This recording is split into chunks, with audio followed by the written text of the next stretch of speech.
Owners in Florida can soon carry their weapons on them without a permit. A bill signed into law on Monday gets rid of the license, background check, and training that has traditionally been needed to carry a concealed weapon in Florida. Now, the law doesn't take effect until July, but its impacts are already being felt. On Your Side's Zach Wilcox joins us live tonight from Bartram Trail, where a gun safety class is scheduled this weekend. Zach? Yeah, Heather, you mentioned it that one of the biggest things here is that it's no longer going to require training in order to carry a gun, because you don't need to have a license. You don't have to have the training to get that license. So I talked with a gun training specialist. He's doing a training here on Saturday. 67 people are signed up, but ever since the governor signed that bill, he's been getting phone call after phone call from people wondering if they still even need to bother coming.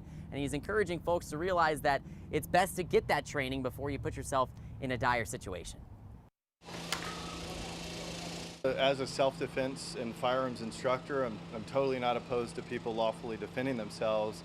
I think it's a double-edged sword, though. Tyler Wildman has taught more than 15,000 people how to use a gun safely on their way to getting a concealed carry license. That training has 10 levels and takes 35 hours. What do you do when you're in that parking lot and somebody attacks you? Where do you wear the gun in your body? What do you look for in a defensive gun?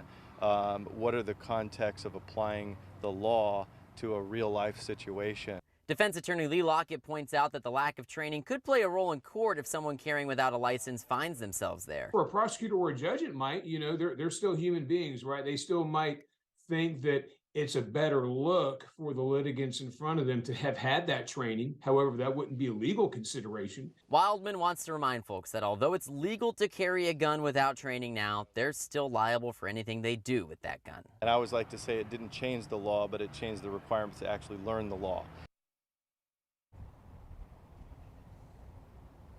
So again, that will take effect starting July 1st. He's hoping that a lot of those folks will still turn out for the training this weekend. And at 6 o'clock, we're going to take a look at some of the places where you still aren't able to carry a gun, regardless of if you have a license or not.